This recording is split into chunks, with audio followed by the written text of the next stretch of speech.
Durante décadas, a indústria cinematográfica seguiu o que estava acontecendo ao redor, deixando de lado bons personagens e narrativas sobre o povo negro. Mesmo os filmes que tratavam sobre racismo tinham uma abordagem meio tímida, quase que condescendente.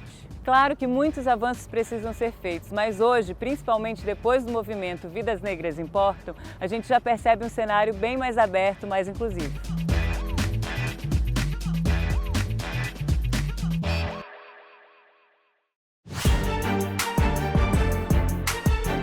A gente vai contar essa história a partir de um lugar muito legal, o Centro de Direitos Humanos e Civis. E quem vai levar a gente por esse passeio é a Jasmine, que é educadora aqui do centro e com certeza vai passar muito conhecimento pra gente. Hi Jasmine, how are you? Good, how are you? Good. Jasmine, tell me about the center. What is it? Why it was built? The intention behind it? The center was built in 2014 and our goal was to connect civil rights with human rights. Being the space that in the middle of Atlanta where the civil rights movement started, where so many people did so much work here, it was very important to us to have that story told in this space. But to take it one step further, our founders really wanted to make sure that we didn't just talk about the history, but we really connected it to what it looks like across the globe. What is global human rights? What is civil rights, and how does it connect to who we are today, and how do we work to be activists and change makers to continue to push back on the wrongdoings that are happening in our world? In a way, it's like to make sure people understand that we didn't achieve everything we need, right? We have to keep fighting and understanding history to keep fighting for a better future, right? Absolutely. You can't move forward without knowing where you've come from, right? So it's understanding the history and how we fought for all of these rights, whether they be civil or human, individual rights or groups' rights, communities, and how we can continue to use the work that was done before us to progress forward, and how we can use new work to progress forward. And what happens here in the center exactly? As a museum, we give tours, we offer educational opportunities, we also offer workshops to people, and not just in the United States, but we've connected with people across the globe, which has been really rewarding, in hopes of developing change makers in the world. To start the tour, we see like this big panel and beautiful. Yes, so this is the Polish mural. So this mural was constructed just for the National Center for Civil and Human Rights. So these are protest posters from around the world. So everything that you see on this panel are across the globe. It really ties in our global human rights piece. The intention of this mural is to call attention to the work that's been done, the work that is being done, and this big hand in the middle is a hand raising, asking to be accounted, asking to be a part of this movement. So we have big images from, we have the apartheid pieces, we have the I Am a Man movement, which was led by Dr. Martin Luther King in Tennessee, and then all the way down to Nelson Mandela. So just because it's not happening on your turf and it's not happening in front of your face, it doesn't mean injustice is not happening. That's the big call to action that this mural offers for us here. And Mandela was a hero, a person that made people understand that it was happening in other parts of the world. Apartheid happened for so long without it being called to attention, and Nelson Mandela did so much work to make sure that attention was grabbed. So when I was growing up, I didn't even, realize that apartheid was happening until a few years after, when Nelson Mandela was making such big strides after so much work had been done. Gente, falando sobre Mandela, não tem como não lembrar do filme Mandela, Um Longo Caminho para a Liberdade, que tem Idris Elba e Naomi Harris incrível como esposa dele, a Winnie. O homem é incrível, vale a pena assistir.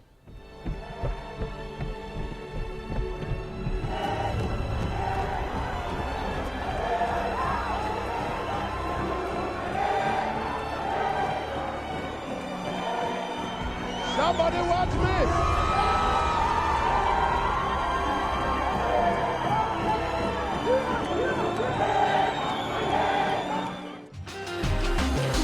So this is right when we enter our Rolls Down Like Water American Civil Rights exhibition.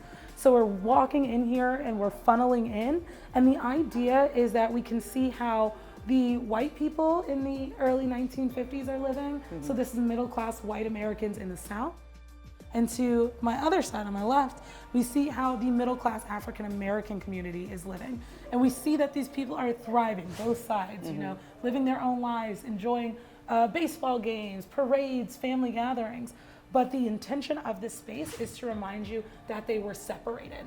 So this is segregation in the 1950s. Black people had to live in their communities, in their spaces.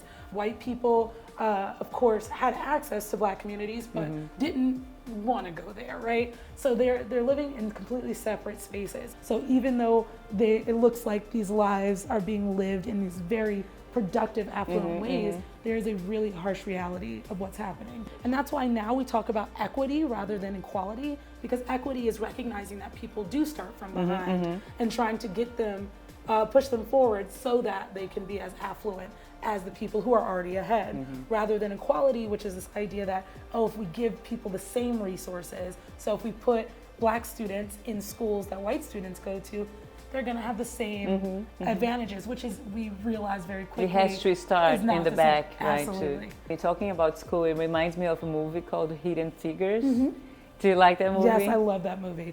All of the actors are amazing. Yeah, and it's Hidden Figures, and the name of the movie, it's perfect because I didn't know about this story. It's a real story about 3 women that made a huge impact in the spatial race, right?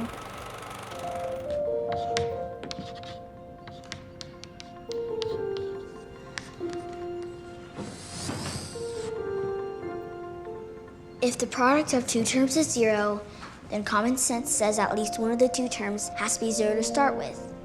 So if you move all the terms over to one side, you can put the quadratics into a form that can be factored, allowing that side of the equation to equal 0. Once you've done that, it's pretty straightforward from there. In all my years of teaching, I have never seen a mind like the one your daughter has. It's a story that I didn't know until this movie came out. And I think that's the really amazing thing that's happening, is that we get these movies or we get these opportunities like this one to really dive into what the history is so that we can educate ourselves further. Because I would have never known that 3 black women were working in a majority white facility to actually not just answer phones, but to do the mathematics and to do the science. And it's really amazing and impactful. Amazing. Great movie to watch. You have identification on me? Yes, sir. Yes, sir. We're just on our way to work at Langley. NASA, sir. We do a great deal of the calculating, getting our rockets into space. All 3 of you? Yes, sir. Yes, officer. NASA. That's something. I had no idea they hired. There are quite a few women working in the space program. This is where we highlight our segregationists. So when we're thinking about the Jim Crow South, there are people who are uplifting these laws. So the laws that are keeping people segregated, black people on their side of town, black people in their restrooms, their restaurants, these are gonna be the top men making this happen. One of which I always like to highlight, is Lester Maddox. I don't like to, but you know, but the reality. he existed and it wasn't good. Lester Maddox was the governor of Georgia after segregation. He ran on the platform that he wanted people to stay separated, and he won and became the governor of Georgia. And these are people who uplifted and really believed that black people and people of color did not have equal rights as white people, and they wanted to make sure that they maintained that. And then Bull Connor, he is famously known for releasing dogs and fire hoses on a peaceful protest in Alabama. And again, he was the head of the police, so he made sure that the police followed rules, but very specifically, people like Bull Connor are reminders of why there are communities that are still uncomfortable with their relationship with the police, because we come from a long history of the police not always advocating for every community. Isso me faz lembrar, que não é nada legal, mas tem um filme muito bom do Spike Lee, que é o Infiltrado na Klan, que conta a história de um agente do FBI infiltrado no Ku Klux Klan. Mas ele, por ser negro, não pode fazer parte do grupo, então manda o Adam Driver como o policial infiltrado. É uma loucura, esse filme vale muito a pena assistir. Can I ask you a question, sir? Shoot. That nigger detective, did you ever get his name? No. I don't think I... Are you sure you don't know who he is? So Jim Crow laws were created after Reconstruction, which is going to be after the emancipation of enslaved people, in order to oppress African American communities again. So you have this very affluent time that happens during Reconstruction, and in order to deconstruct that, Southern states create these laws, each state having differing laws, some of them overlapping. That's when you get the separate bathrooms. That's when you get separate sides of town. Those are the laws. Yep. Those are laws that are mandated and upheld by some of those high-level segregationists that we were talking about, but also the leaders in communities. These are upheld by police. If black people are on the wrong side of town or using the wrong bathroom, they would be penalized. You could be arrested, you could be attacked. Não dá para chamar isso de lei, gente, mesmo. This was right before civil rights, right? Yeah, so this is before the movement catches. So when we step into this space is called Movement Catches Fire. And the idea behind this space is that we see all of the things that really start to build upon this being a movement and this being a fight for inequality. So you get people like Ruby Bridges, who integrated a school at 6 years old in Louisiana. You have Rosa Parks, who refused to give up her seat in Montgomery. This is Rosa right here. But we also like to talk about Claudette Colvin, who was a 15-year-old who refused to give up her seat a few years before Rosa, but they didn't want her as a face of the civil rights movement, because we also have to remember that movements have politics in them. And Claudette was 15, she was unwed, and they felt like she was a little bit too much of a firecracker. So Rosa became the face of the movement, but that does not take away from what Claudette did. Without Claudette, we wouldn't be where we are.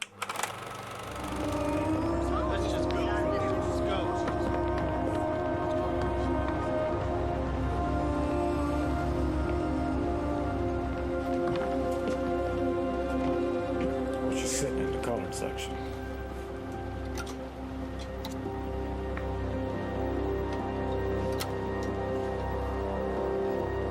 I needed that seat, and she wouldn't move. I want her arrested. Why won't you stand up? Why do you all push us around? Will you listen to that? The law is the law. John Lewis was another person that became really famous after Selma. Yeah, John Lewis is a big part of the Student Nonviolent Coordinating Committee. So that is a group of college students, usually first-year college students. They wanted to make a difference in a different way than the Martin Luther King Jr.'s. John Lewis was actually seen as militant. People thought that he tried too hard, whereas Martin Luther King really wanted to be positive and uplifting. John Lewis wanted change now, as did a lot of the young students. The SNCC standing with us on this or not, You want us to bring our people in, but you're not giving anything in return. Now, we are asking for some kind of commitment Respectfully speaking, of course, we've been handling the voter registration in this town now for 2 years. Well, you haven't gotten very far, have you? Well, maybe not, Reverend, but we're still here. There's no wrong way to start a movement. You know, John Lewis had his foundation. Martin Luther King had his foundation. Neither are wrong, neither are right. Both are right, in my opinion. Both are right. But there's no wrong way to affect change in this positive way. And they both did amazing things. And you think about John Lewis fighting till literally his dying breath. And there's a mugshot of John Lewis, if you're interested, right here on the side of our bus. So these are students who got arrested during the civil rights movement, one of which is our beloved John Lewis. This is him in his young face. So Jasmine, it's not about racism only, it's like sexism and discrimination around us. Absolutely. In this space, it's the March on Washington. And the thing with the March on Washington is getting this up, and this is when we have 200,000 people in DC, all there to talk about workers' rights, right? And there's so much that happens in the middle of planning this that is sexism, that is racism, that is homophobia. People are like fighting for one thing, but at the same time they had like the discriminations, like not this, you know, you're fighting for this, but not that, you know, so you're a woman, you're not part of this. Yeah, you know, you're a woman, we are fighting for you in theory, but we also want you to stay in a woman's place for a bit. Same thing with Bayard Rustin. So Bayard Rustin was a major part of planning out the March on Washington. And he was a closeted, but people knew that he was in the queer community. People knew that he was a gay man. But during this process, he is outed by some of the men around him, which makes his life a lot harder. So, you know, you see the injustice within the movement. The discrimination was inside the movement. Absolutely. Wow, that's weird. It reminds me of how Moonlight talks about this in a way, because it talks about the struggle of this boy through the phases of his life, and he had to deal with the fact with racism, and then with the difficulties of the community he was living, and then with his sexuality. Yo, Kev. Hit that nigga. Hit that nigga, Kev. Yeah, hit his faggot ass. Fuck you waiting on? Do it. Come on. Let's go.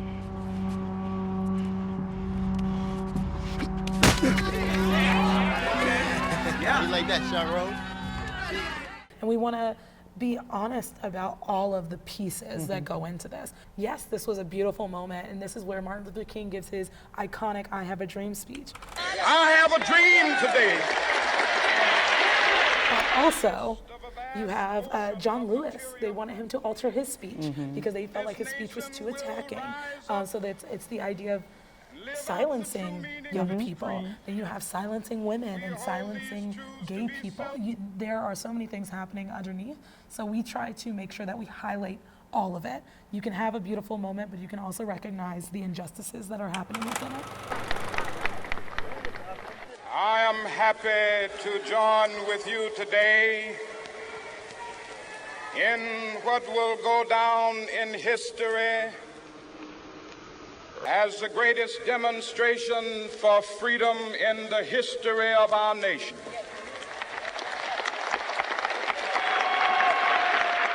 About 18 days after the March on Washington, you have tragedy that strikes, and it's these 4 young girls. They are at church in Birmingham, Alabama. The Ku Klux Klan, so the KKK, had put a bomb in this church because this church was like a meeting ground for people of the civil rights movement. So they bombed it, and these 4 young girls end up getting killed. Even though you have this nice euphoric moment and it's like uplifting, 18 days later, you have more tragedy. With Selma, we can see the little girls, right? The 4 little girls in the movie. I got my hair pressed that same morning. It was wasted as soon as I hit the water. I should have worn a sun cap like Mama said. See, I asked my mama, could she make my hair like Coretta Scott King had her that to watch the march. But she said that was too grown. Oh, I love her hair. I heard she don't put rollers in it. It's just like that. But I studied. I know how she do it. See, she parts in the middle, and then... Right after the 4 young girls get killed, you have 3 young men, Cheney, Goodman, and Schwerner, who go to Mississippi. They are fighting for voting rights. They are down there to try to help Black people register to vote, and they go missing. And they are later found, and it's figured out that the police in Mississippi, also who were members of the KKK, had covered them being murdered and disappearing. A história é bem retratada no Mississippi em Chamas, que tem muito que assistir. É um filme ótimo, é um clássico, vale a pena. Y'all think you can drive any speed you want around here? You had us scared to death, man. Don't you call me man, Jew boy. No, sir. What should I call you? You don't call me nothing, nigger-loving Jew boy. You just listen. Yes, sir. Hell, you even starting to smell like a nigger, Jew boy. And then again, a year after this piece, you have that march in Selma. So Jimmy Lee Jackson was a young activist in Selma, and he was, again, trying to protect his mother and ends up getting killed by the police.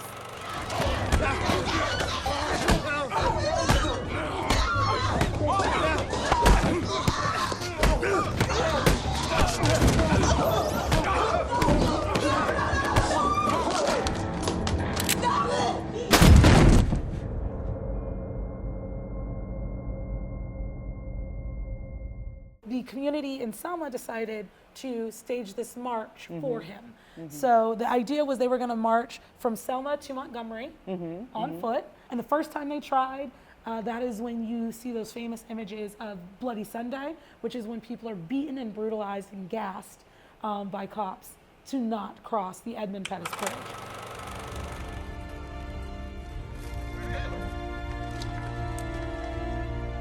Troopers, advance!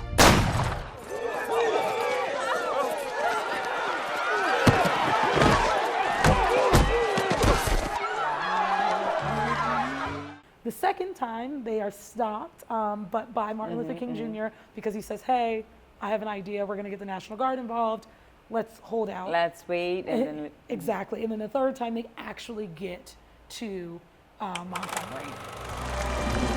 We are here, and we ain't going to let nobody turn us around. This mighty march, which will be counted as one of the greatest demonstrations of protest and progress, ends here in the capital of Alabama for vital purpose. We have not fought only for the right to sit where we please and go to school where we please.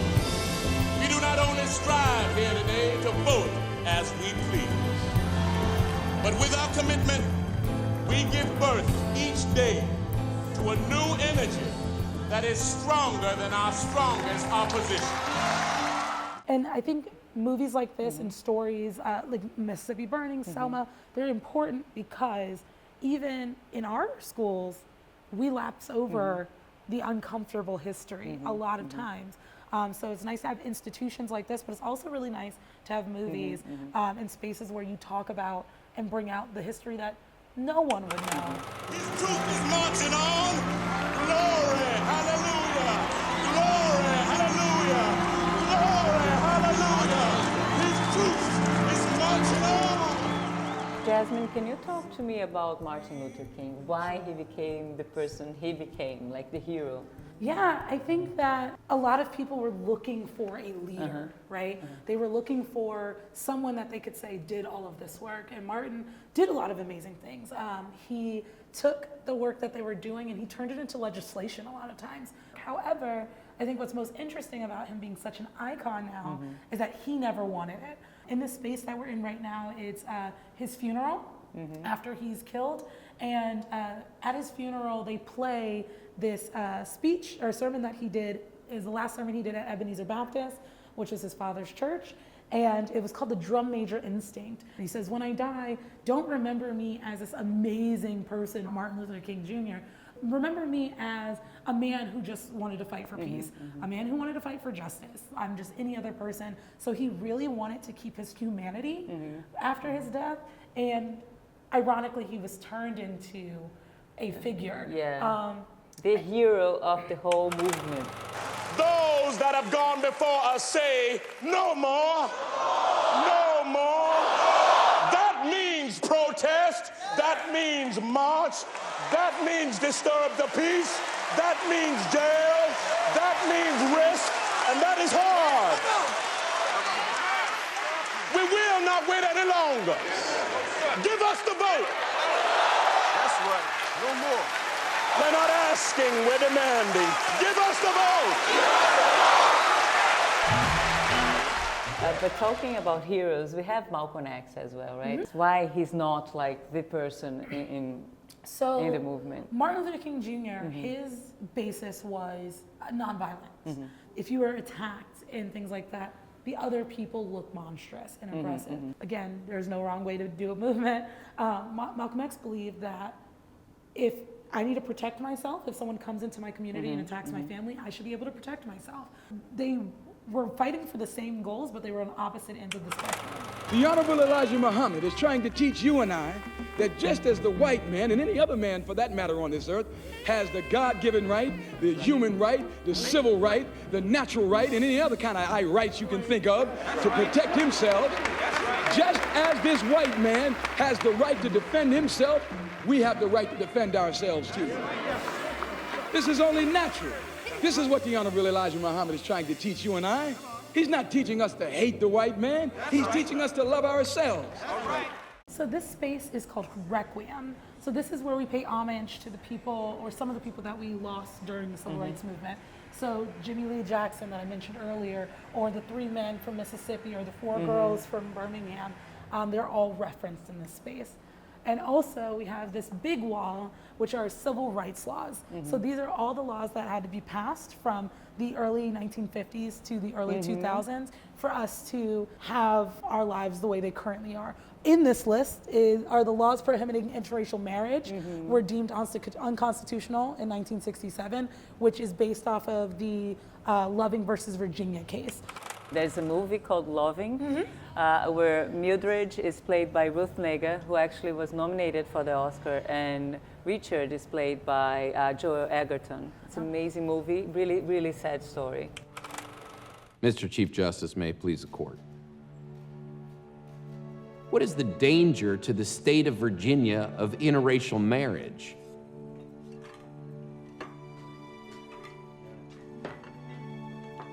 What is the state of danger to the people of interracial marriage? Marriage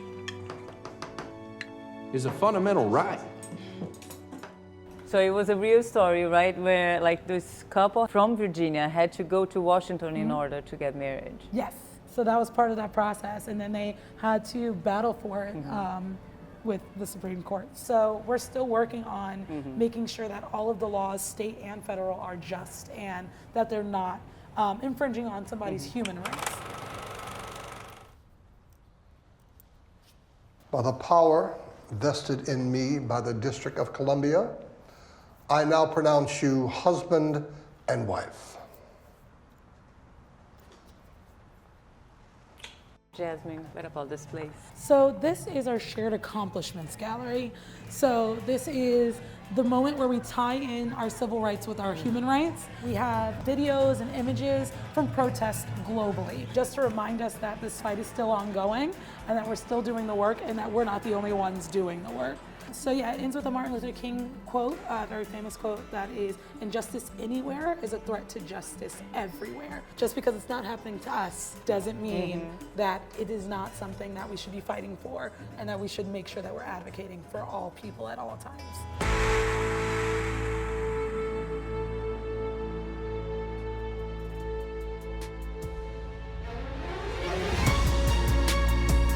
A gente não poderia terminar o nosso passeio aqui em Atlanta sem antes passar por esta casa que fica na Auburn Avenue.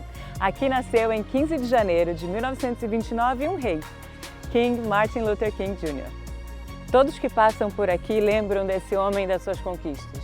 Andar por esse caminho faz renascer na gente sentimentos de justiça, respeito e luta. Até a próxima. I have a dream that my 4 little children will one day live in a nation where they will not be judged by the color of their skin, but by the content of their character. I have a dream today.